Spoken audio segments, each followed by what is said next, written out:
Thank you for joining us wherever you are. This podcast episode is brought to you by the Old Ways Actual Play team. This actual play uses the Coriolis rules by Free League Publishing. This actual play is performed by adults and contains adult themes. Strong language, powerful factions, and adventures across the third horizon await. All content, including names, places, events, companies, and etc., which may bear resemblance to entities living or dead, is strictly coincidental. My name is Michael Diamond, and for tonight's game, I will be your storyteller. Thank you for joining us again in another episode of the Old Ways podcast. I am your storyteller Michael Diamond. My pronouns are he, him, and we are back with another episode of Children of the Periphery. And so, what I'd like to do here at the start is thank you for listening. And those of you who are wonderful Patreon supporters, I'd like to thank you for supporting the show. You can do so at patreon.com/the Old Ways podcast. You can head over to YouTube and subscribe to us there and join more than 1,000 of subscribers in all sorts of fun things that we're going to continue to push out in the visual and audio markets. And now, cast introductions will begin to my right. This is Morgan. I play Captain Amara Castra of the ship The Periphery. And our pronouns are she, her, and we, for some reason, are headed back towards Coriolis Station to get into more trouble, probably. Undeniably more trouble. Unfortunately, some of that trouble is, it's good trouble. To Captain Castra's right. Hi, this is Allie, and I play Kainat Gala. Both of our pronouns are she, her. And if we're going back to Coriolis Station for what I think it is, I could not be more excited. Well, bottle that excitement a little bit because there's just a tad of traveling to do before you get there at the end of the table. Hi, this is John. I'll be playing Fida, the ship's mechanic, and we both use the he, him pronoun. And I've got nothing to worry about on this ship at the moment. Definitely not anything to worry about on this ship at the moment. No, I'm sure everything is perfectly fine, Fida. You haven't encountered anything that is at all troubling in any way, shape, or form. Next to our engineer, Fida. Hi, this is Rena. I play Tamarisk and Vari, our ship's courtesan and gunner. Both of our pronouns are they, them, and we're in trouble. Yeah. Now here, near such a precarious moment in our first season, Tamarisk understands there's a large amount of trouble that you're standing directly in. Last but most certainly not least. Hello there. I am Rosie of Odd Duck Dice playing Icarus. Our pronouns are she, her, and I am the pilot of the Periphery. And Icarus is worried about her family back on Kua after having to outrun some people who are based on that planet that she does not like. And other than that, everything is totally fine. There was nothing of concern at all that came up. Oh, of course. I mean, I as your storyteller, totally believe you. So we're going to raise the curtain tonight as the Periphery continues to sail through the stars back towards Coriolis Station. Several of you have been spending time while in transit, going over information that you have learned. Some of you have learned that information in a very direct way. So, Fida, I'd like to start with you. And I know that you've been subjected to recently a very in-depth and close connection with a being you believe is part of the Portal Builder community.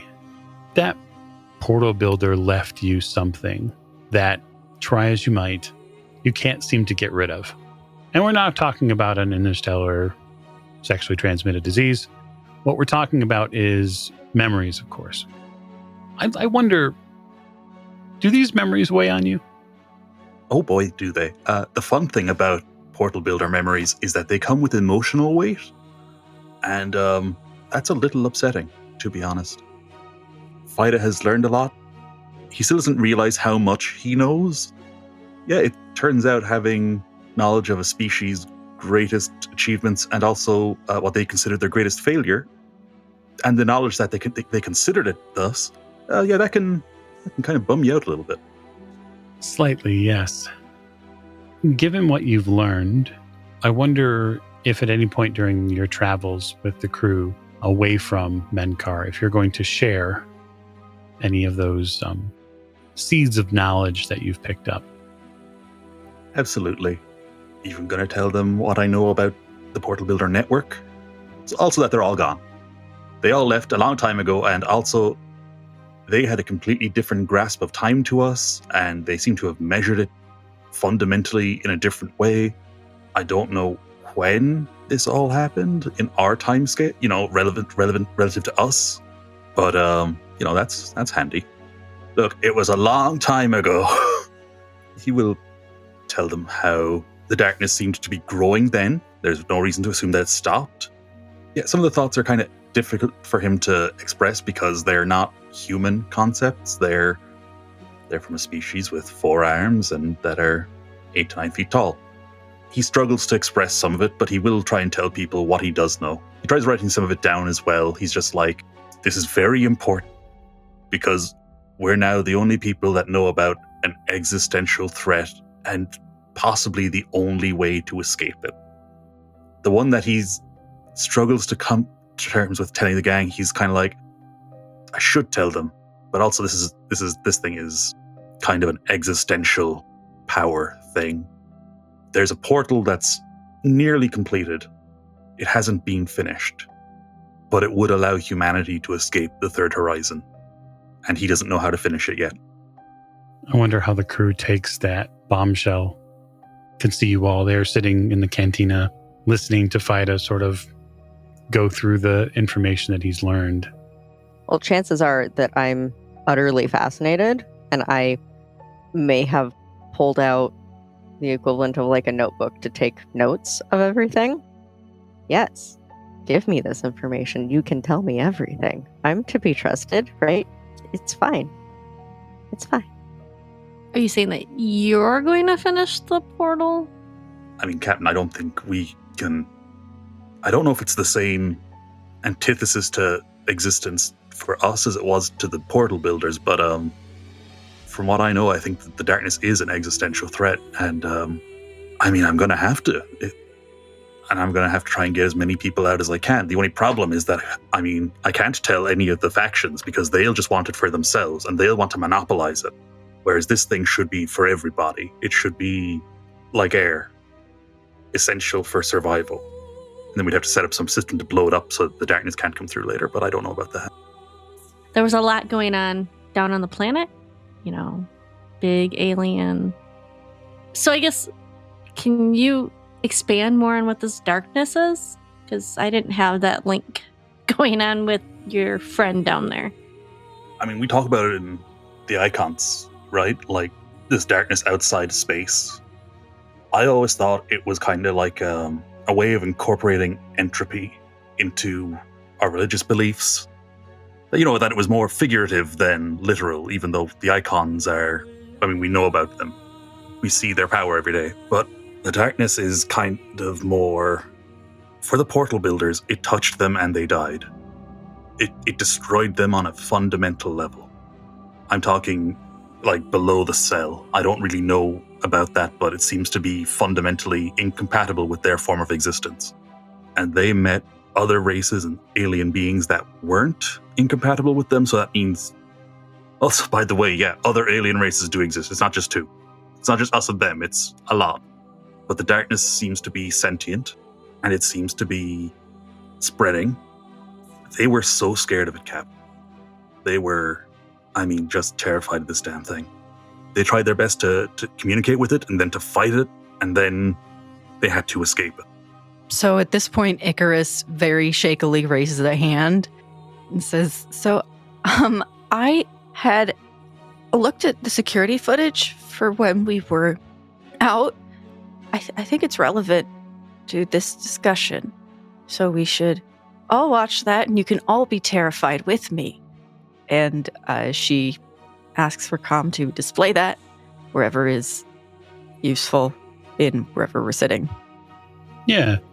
There's a big screen across from the table in the cantina where the crew is sitting, and you see a rather unsettling vision appear on it.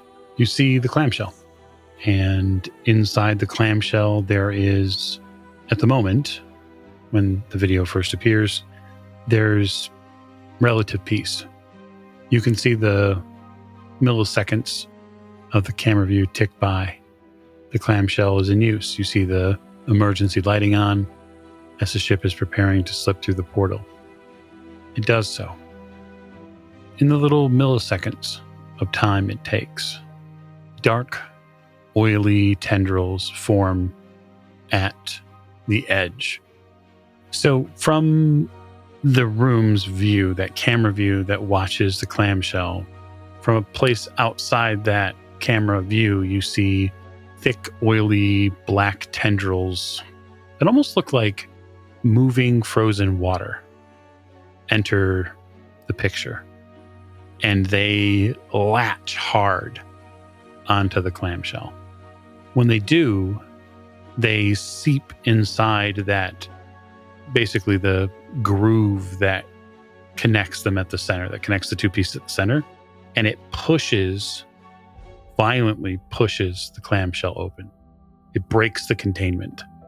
When it does, the first thing these tendrils do is go directly after Fida. His forearm starts glowing in response to this. Yellow, white. His body flails against the tendrils, trying to fight them off. For a moment, he looks a little bit like a marionette, grabbed and jerked violently because he's still in cryogenic sleep. He doesn't wake up or react. This doesn't, of course, keep them from going after the rest of the crew. When they go after the rest of you, they force themselves down your throats and noses. And this black, oily substance, for lack of a better term, disappears inside of you. It looses itself from wherever it was off camera. In the moments that pass afterward, you all wander around the ship, touching panels, adjusting things on the ship. You visit the cargo bay, your cabins, the bridge, engineering. You can occasionally hear on this feed audio, droning moans in strange tones come out of you. This lasts about probably 10 minutes or so, until your body violently ejects the tendrils and you collapse. You come around about an hour or so later. The tendrils have moved out of sight. And it even looks like Rakam has tried stitching some of the video together to find out where they go. They all seem to press towards an airlock, although there's no camera view of the tendrils actually leaving the ship. Rakam's sort of purple holographic form leans against the nearby wall as if he needs support. And he says, "I tried waking you. I did everything I could think of. There are no direct medical facilities within the clamshell for me to gain access to tools to try to do anything else. I don't have a body to inhabit, to fight back. I realize that this is probably particularly terrifying, but understand that I was helpless too." Has this happened before? Like the creepy, oily darkness in our mouths thing. Has that happened before? Does it happen every time we jump? It doesn't happen every time you jump, no. I think it's directly related to jumping without calculating, or jumping without direction by the portal authority. Oh, fuck. I get up from my seat and I grab a bottle of libation from the cabinet and I pour a big glass and just start trying to drink away whatever residue that stuff might have left in my mouth and other places internally. If you wanted to know why I spaced those floor panels the other day, well, that was why. There was residue, and I didn't want to talk about it, but I couldn't let that stay on the ship, and it was so cold that it burned. So I just got rid of it. Just turns, he's like, Captain, I did try cleaning it first, I promise. It just wouldn't come off. Oh, but I wish you would have told us sooner. So is that the dark? Is that the dark between the stars that my parents would talk about? Just small nods. Yep. I think it's the same thing, and it's sentient, and I think it might hate us. Well, you specifically as well. It went directly for you before coming for the rest of us. Yeah, that is very worrying. He's just kind of looking down. Mike, I've added a point of stress to Fida's character sheet. Yep, seems very apt. Yeah, he's just like, I don't know what to think. I mean, I didn't do anything to... I guess it knows that I know stuff. Maybe it's because I've got that, the builder gene thing. There's one thing that was in what the builder gave me. He didn't know exactly what it was either, but he thought that the woman I saw, the glowing woman who disappeared in the cloud of light that I mentioned previously, he mentioned that might be a way for the builders to have left messages to talk to me or something like that. It's a little unclear.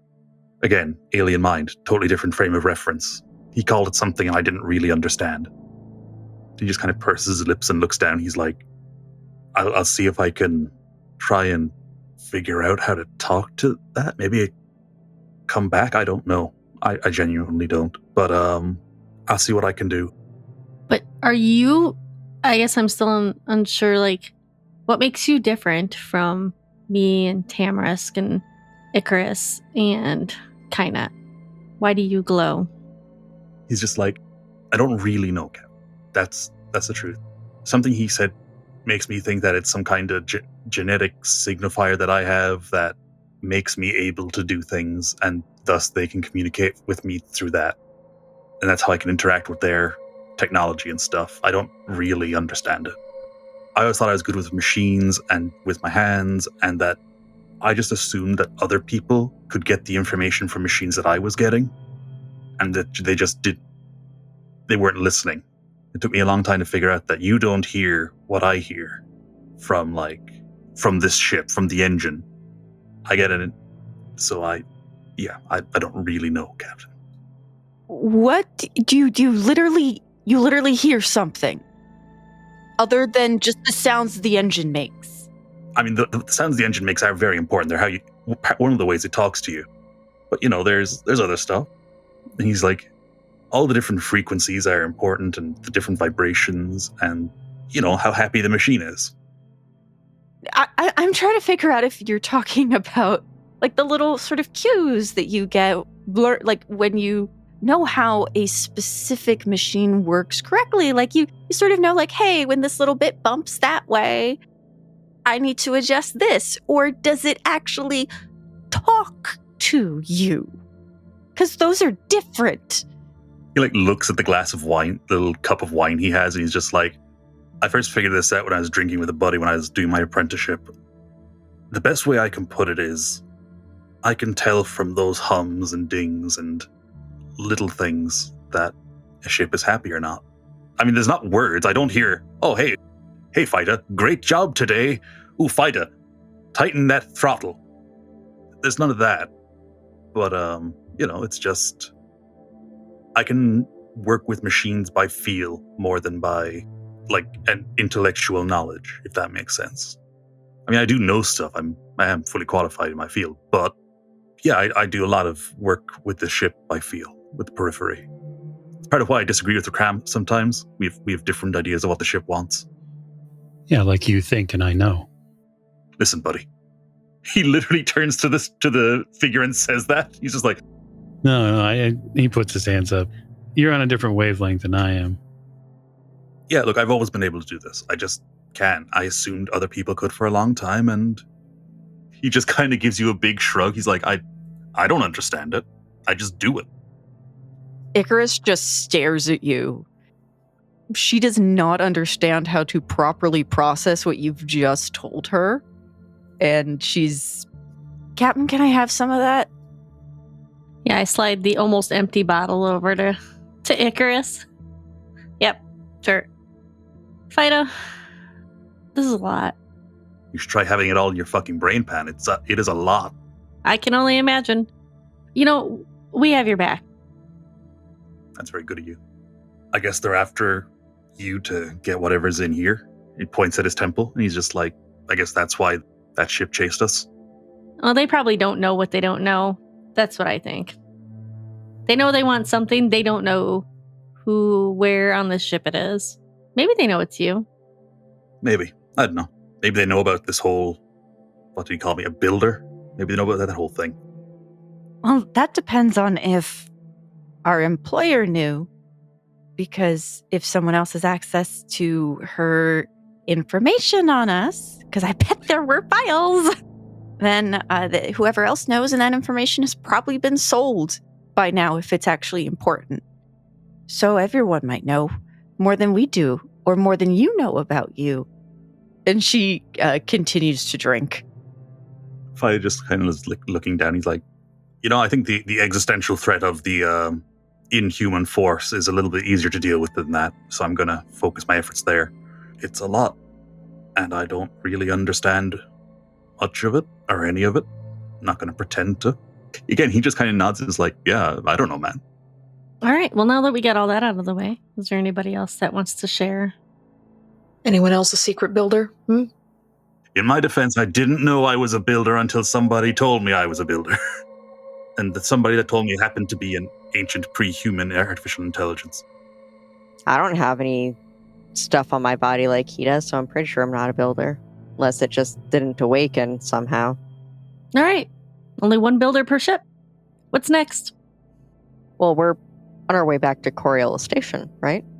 Right, but what's the plan when we get there? Because I'm certain our faces will have been posted everywhere if somebody's looking for us.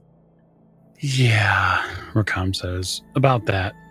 So, not to add to the bad news pool, but when we were passing through Godar, because of course we're not going to go anywhere near the Citadel system for a little while, it's pretty clear that a very, we'll just say uppity, maybe uppity is the wrong word, determined, that's much nicer.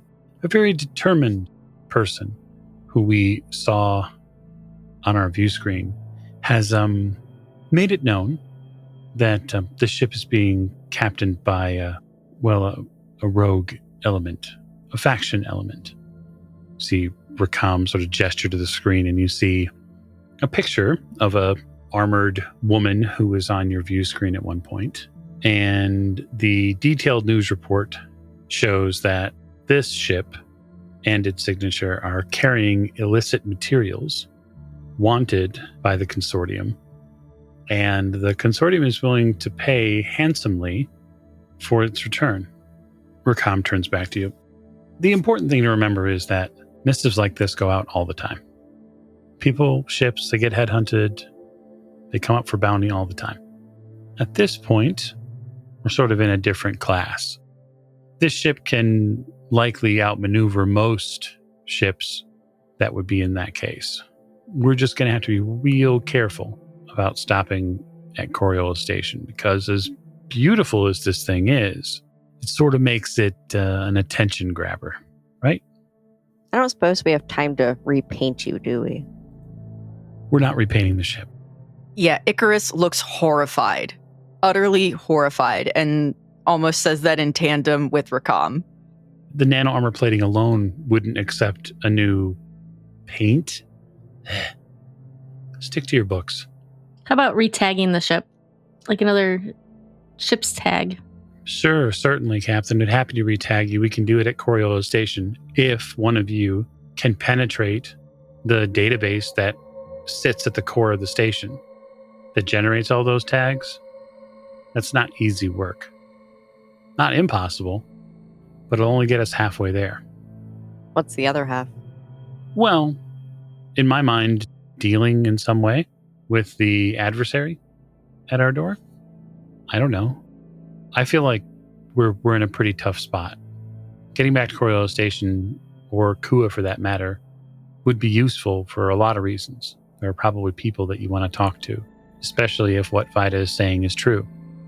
If there is some place that people could go and hide from this darkness or trap it here or whatever. If that's the case, did Marhun know? Was that the reason why she was collecting data? We don't know any of those answers, but we need them. So yeah, sure. We can stop at Coriolis Station. We can see which one of you is the hottest netwalker here and try to dupe a powerful station system core and convince it that this isn't the Periphery. And then we got to head to the monolith and hope we don't get shot out of the sky. We have to access a patron's estate and recover key data. Of course, I mean the royal we, because he sort of puts his hand through the table. Yeah, kind of tied to the ship, huh? It's not entirely accurate, but pretty tight, yeah. The thing is that I don't see any other way to go. I mean, we could go and hide in an asteroid belt somewhere, but I mean, you're all quite charming, but I don't think we're gonna just the 5 of us, 6 of us. Sorry, Rakam. No, it's okay. I think there's gonna be a timer on how long we can kind of stick together before we go a little space crazy. A little? Think we're already past that bit. Well, you have to start somewhere. Save the third horizon while being chased by the secret police. Sounds like a great adventure. Completely deadpan face. Well, it could be much worse. That's very helpful, Kainat, thank you. I'm just saying that if we're running from one group, we could be running from literally the entire third horizon as we know it. And at least as far as we know, not the entire place is hunting us. No, but Eldon Astir is a powerful foe with a vast number of ships at their command. If we had someone to counter them, even if it was only to hold them off for a time period until we could collect what we needed, that would be helpful. But it would mean being able to network with someone who has an array of starships, someone who can actually play defense for us. Anybody know a powerful faction lord that has a handful of ships that could be of assistance? I could perhaps speak to my patron and see if she is able to find someone to help us. That's a start. I assume that you'll want us to meet with them face to face. Yes, Madame Ka prefers such things to be done in person. Okay, so Coriolis Station first, then the monolith. Easy peasy, right? No big deal. Nothing to worry about. You guys are so positive. This is why I love this crew. As I've been drinking. I was just like, well, look, when we get to Coriolis, we could always, I know you won't be happy with it, Rakam, but we could dock in the net, the web, underneath. It's rife with pirates, you know that, right? Yeah. Everybody there also has a bounty. If I can get in touch with someone on Kua, he owes me big. It's his fault my ass is here. So he owes me big. I might be able to get him potentially to see what he can get from our former patron, because guess what? He served her too. Yay. Asshole. I wish I could kill him. Oh god. I have to talk to him. Fuck. I hate Dante. I hate him. And then she just sort of goes off muttering to herself. She's like, I'm just going to go take a walk now because I really don't want to talk with him. But I might be able to do that. All right. Well, as I'm watching Icarus go, when I've had a couple hours of rest that doesn't include black, nasty goo down my throat, I have a friend in the consortium that I'll reach out to. I reached out to him a few weeks ago. I never heard back. I don't know. Maybe he doesn't like our arrangement anymore. We'll see what kind of information I can get out of him. Okay. So the crew disperses from the cantina after telling each other multiple awful stories. I love that. The gate at Zyben is going to be an issue, Captain. You're aware of that. And that is because it is another unstable portal. Unstable portals come and go, but the one here sort of has a reputation for being particularly icky. That being said, it's your only shot. After that, it's 2 jumps, 2 more jumps, and you're back at Kua. So I'd like to know how you're going to approach this unstable portal. Get in a clamshell and pray to my icon. Icarus has been hitting the books. She got through school in that she was there for attendance. So she's hitting the books, trying to figure out how she can improve her calculations. But honestly, she's kind of figuring that it doesn't make a whole lot of sense to even bother trying to get in one of the clamshells at this point. So she might just see what happens on the deck unless someone can convince her otherwise. No, I love that for you. That's a good idea. You should totally do that. Yeah, I'll just tell Icarus, you are a strong, independent person and can make your own decisions. But studies show that you should probably get in the clamshell.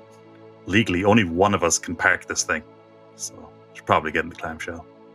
I mean, we're all illegal now, right? Or are all... Yeah, but I don't know how to pilot a spaceship is the issue. Oh, that's true. Yeah. Okay. I'll put off my curiosity. Okay. So you get prepared. And as this is an unstable portal on this side, it means that you're going to have to prepare the ship and sort of do calculations and then initiate your own jump because there is no portal station here. This is a complex task. And so it will require more than one success to even pull off. And so we'll say that the benchmark for a successful, and I will use air quotes, which listeners cannot see, successful venture, the benchmark is 3 successes. I mean, what's the worst that could happen, right? I don't know, but tell me what you need me to roll. So for this, specifically, you're going to roll sciences because this is the actual calculation of the jump. You can ask Rakam for assistance in the roll, and he'll make a sciences roll. And if he gains net successes, those will add to yours. Okay, she will ask for help with this because now the stakes are even higher than getting torn apart by space somehow. Rakam has made his sciences roll. He unfortunately does not provide you with any assistance. He tries really hard. How do you feel about being handed another darkness point? How do I feel about it? Certainly happy to take a darkness point. Great. I will give that to you then. Yep. And we'll try that again. Ooh. So, since you're trying it again, it's important that I remind you that on a reroll, there are some disastrous potential consequences if you fail. Okay, but this was worth it because I got 4 successes. Okay. So, not a critical success because of the benchmark requirement. But the nice part is that you feel very confident about your calculations, even with this portal. The system, Zaban, is known for many different things. But as you approach this portal area, you can tell that space here is unstable. It's likely coming from a nearby nebula, which is projecting tons of different types of radiation and energy towards the portal face. And that's what messes with your calculations. All right. You are prepared as best you can be, Icarus. Yep. And she makes sure that Rakam has whatever process is going that she needs to have functioning. And before she leaves the flight deck, assuming he's not his image, avatar, whatever, is it there? She says, so, are you okay? When you were offline the first time when we woke up, are you okay? Yeah, self-inflicted. You shut yourself off? You ever so desperately wanted to help someone and not been able to that you have, you have a period where you just can't deal? Yeah, that's called depression. Maybe that's what happened. I'm sorry that I couldn't help you. And I hope that it goes smoother this time. Me too. I really wish I could give you a hug, but I can't. So, good luck. Good luck. Okay. And then she goes to her clamshell in her cryoware, I suppose. Though she's not entirely sure what the purpose of it is at this point in time, because they might all end up walking around again, being, I don't know, flesh suits for the darkness. Flesh suits, I love that. You get in the clamshell. It embraces all of you in its sort of cold and clammy way. You get that initial surge of the jump. And thanks to Icarus's calculations, you're all going to get a bonus die on the strength roll that you're going to make now as you slam through this unstable portal. So make a strength roll for us. We'll see what happens to you on the other side. Get 0 successes. And put a pin in that. Okay. I also have 0 successes. None here. I have 1. 1 success. Okay. So, Captain, you fail. And when you do, you wake up in a rather hideous state. You wake up choking. You're choking on not something oily and black, but you are choking on the memory of watching it happen on screen. So your brain plays a trick on you, and you expect that there is something, and it becomes very real for you. As it becomes very real for you, you hyperventilate, and you start choking.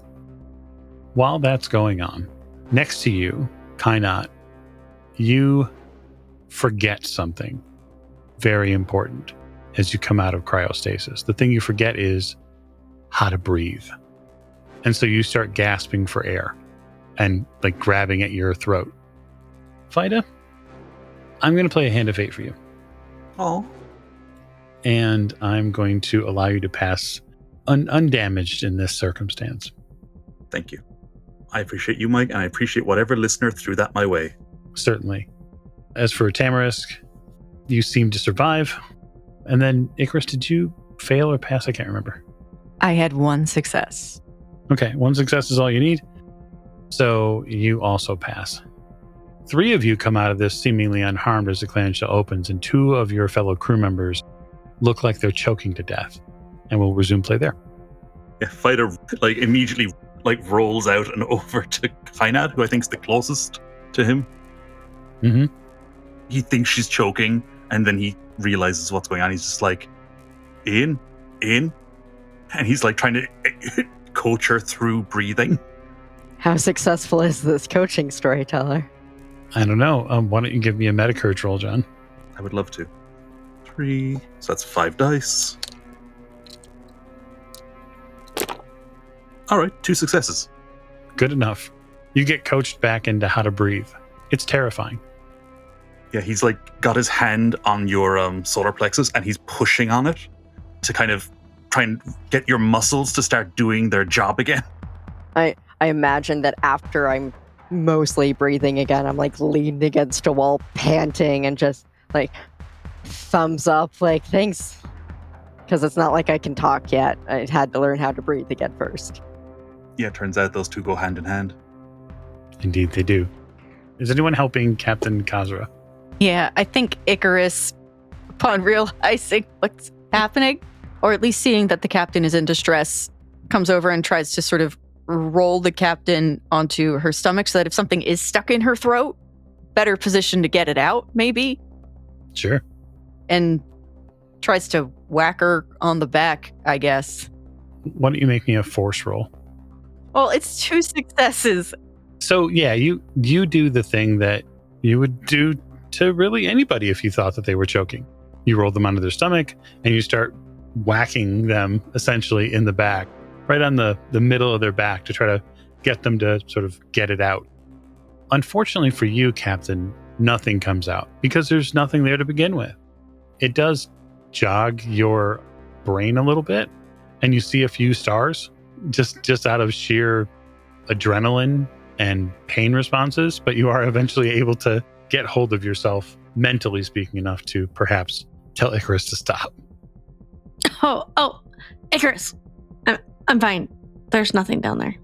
Oh, okay. Do you need some ice, or I'll go away now? Yeah, I probably need a hot bath to, help with the bruising that's going to happen on my back. But it's fine. You were saving my life. I mean, if it helps, I thought you were choking. The good news is, overhead you hear Rakam's voice say, "We have exited the portal. There is no mishap to report." Maybe not out there. Count your blessings, Captain. Could be both. Could be both. I'm sure Kainat would agree to that. Could be worse. Yeah, I stand up and brush myself off and stretch. Everybody else okay? Alive here? We're not dead. It could be worse. That's true. So we're at the Arise system. Well, you're moving towards the Arise system now, so it'll be a couple of days. It would be a little bit of time before you got to the actual planet. You'll have to do some travel to go from one side of the system to the other where you can get to the next portal. But I'm much more interested to know how the crew plans on sort of approaching Coriolis Station. Like if the crew can, for the audience's benefit, tell us, are they making any communications before they arrive? What route are they going to take? Meaning, everybody's going to use the quote, the net. That's the framework. Everyone uses it. But are they going to actually try to negotiate an unreported dock? Or who are they going to negotiate that with? That sort of thing. I was wondering if I might be able to use faction standing to be able to negotiate us docking at Coriolis Station under our current tag. I mean, it's possible, sure. I guess the question is how much do you trust your faction to not report you to, a fanatic, religious member of the intelligence community? Well, I trust my old captain with my life. Layla would not, turn us in. We parted on good terms.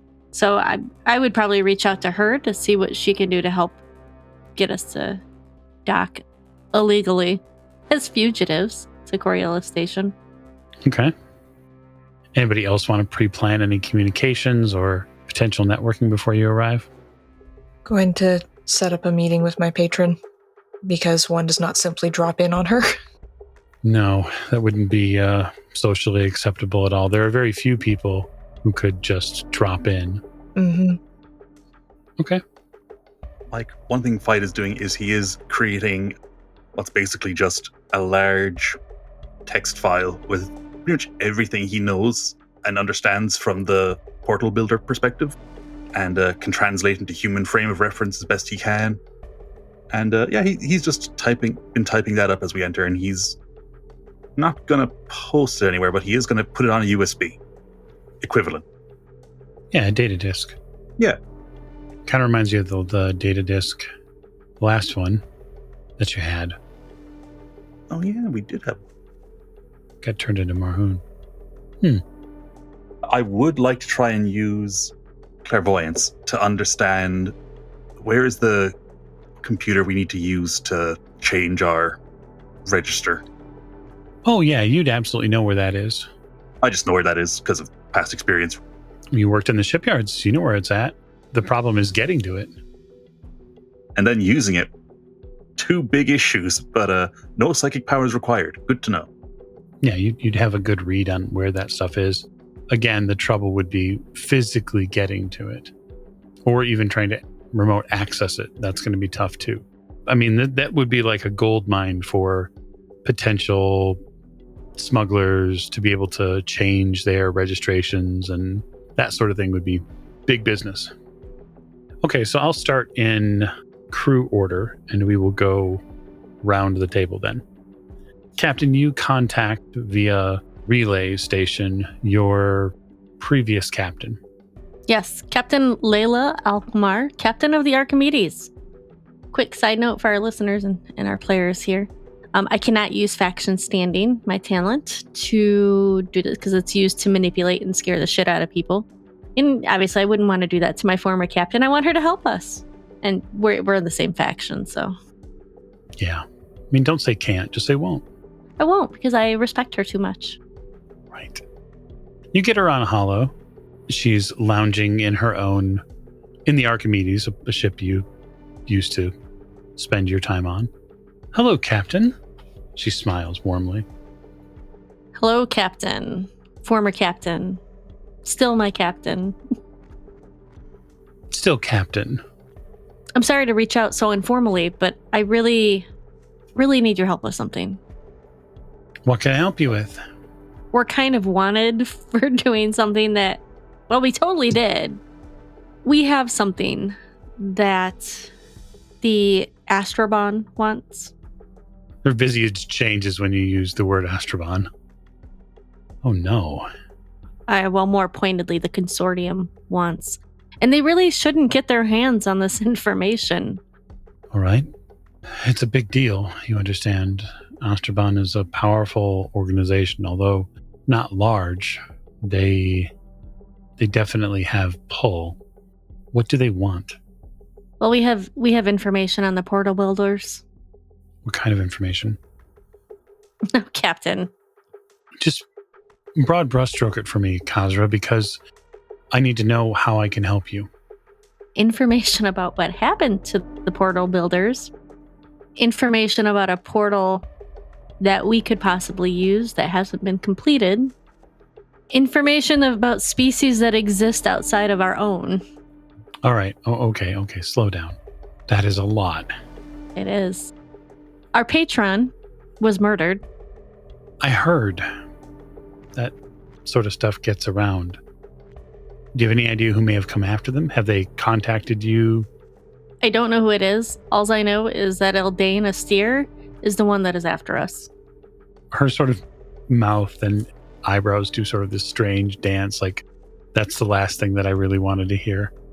Eldain Astir. So, only the most violent, the most hyper-religious of their organization. That's one very difficult enemy. We need to get on to Coriolis Station. Okay, so one miracle. Yes. And then we need to change our ship's tags. So now a second miracle. I know I'm asking a lot, but I could really use your help and or advice on this. Getting onto Coriolis of the two is the easy part. Finding a berth inside the net that is completely cloaked, probably shielded, not impossible. I have a berth that you could probably use. All right, Captain, here's what I'll do. I will send you specific docking coordinates. You've got 12 hours. As far as obtaining a new registration for that fancy ship that you're reported to have, all I can do is put you in contact with someone who might be able to suss it out. But whatever deal you're going to make is going to be costly. And you're going to have to make it in an immediate way. And then run like hell. Because once the intelligence services get onto the fact that you're back on Coriolis, they're going to work like hell to hunt you down. Those people don't stop. Thanks, Layla. I really appreciate it. Anytime, Captain. Well, when this is all over, we should really get together. We should. It'd be good to have time to catch up. I owe you, and my crew owes you big time. So, add it to the list. Oh, I will. I shut down the comm, and I quickly send an encrypted message to Bashir to tell him that we're headed to Mira and could really use his help. As a hopefully, if somebody intersects that message, because he does work for the consortium, that it will hopefully throw them off our course. An interesting play. Very well. All right, so I'll just go down the line here for the crew. Kynot, are you making any special preparations before arriving at Coriolis? Yes, so I'm getting together my pack of everything, minus my spear, because I feel like that's not going to go over particularly well. Probably not. And I'm going to pull Fida aside. I need you to come with me when we dock.